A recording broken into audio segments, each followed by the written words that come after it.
To really get what Bitcoin is all about, we can't just jump into the tech stuff, the code and the computers. We actually have to go way back. We have to start with the story of money itself. Because here's the thing. Bitcoin wasn't just a random invention. It was an answer to a very, very old problem. So let's start right there. What even is money? It sounds like such a basic question, doesn't it? But trust me, the answer is the key to this whole story. We're about to take a little journey into what money is, where the cracks in our current system started to show, and how that led to the birth of a totally radical new idea. All right, first up, let's do a quick trip back in time.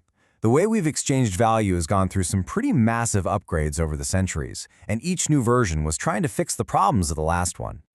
So in the beginning, it was all about bartering. Super simple, right? I trade you my wheat for your shoes. But what if you don't need my wheat? It's pretty inefficient. So humanity came up with a better idea: precious metals, gold and silver. Everybody agreed they were valuable, they lasted forever, and they were rare. Problem solved? Well, not quite. Carrying around a bunch of gold coins isn't exactly practical, which led to paper money that was backed by gold. And that eventually led to where we are right now: fiat currency. This is the paper money we all use, and it's not backed by anything physical, just our trust and faith in the government that printed it.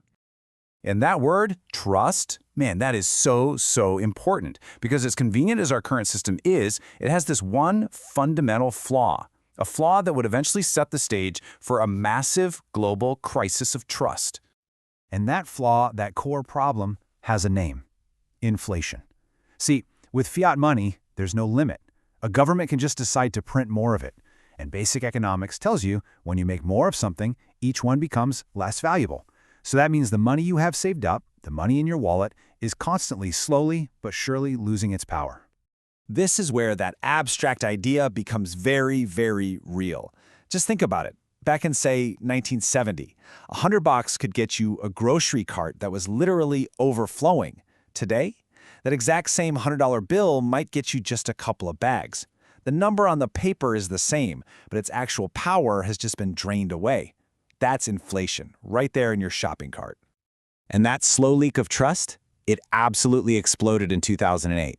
The global financial crisis hit, and suddenly the banks we were all told were too big to fail were about to go under. All around the world, people woke up and realized the system they've been trusting their entire lives was way more fragile than anyone ever imagined. It was right in the middle of all this chaos, this complete meltdown of trust in banks, in governments, that some anonymous person, or maybe a group of people, known only by the name Satoshi Nakamoto, quietly dropped a paper on the internet. And it proposed a whole new way of doing things. Now, this wasn't just some boring academic paper. No, this was a blueprint. It was a plan for a completely new type of money, one that was built for the internet age and designed specifically to fix the problems that caused the 2008 crisis in the first place. The idea was honestly radical. Just try to picture it. A form of money that's completely digital, that you could send to anyone on Earth without needing a bank or Visa or any middleman.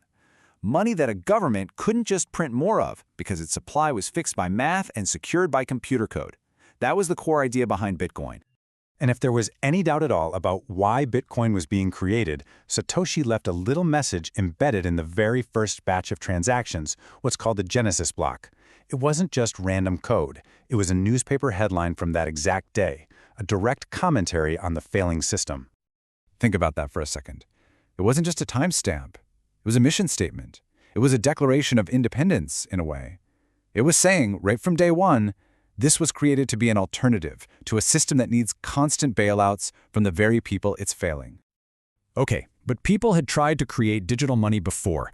They'd all come and gone because nobody could get past this one giant, seemingly impossible technical problem.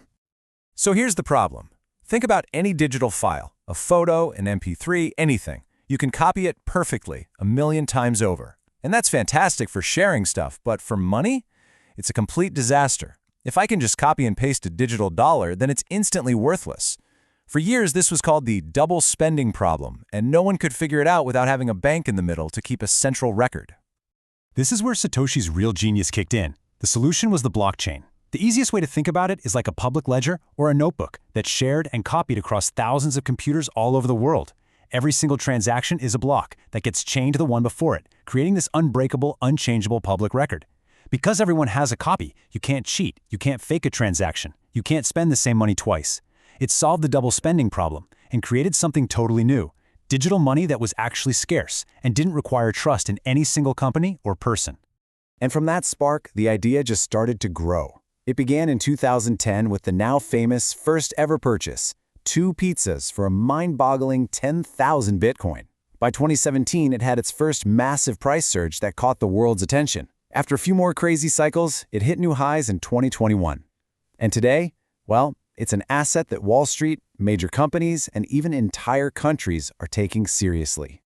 So when you cut through all the noise, all the price charts, and all the headlines, the single most important thing to remember is this: Bitcoin wasn't born out of hype. It was a precise, carefully designed answer to a real-world crisis, the slow decay of trust in the financial system we all depend on.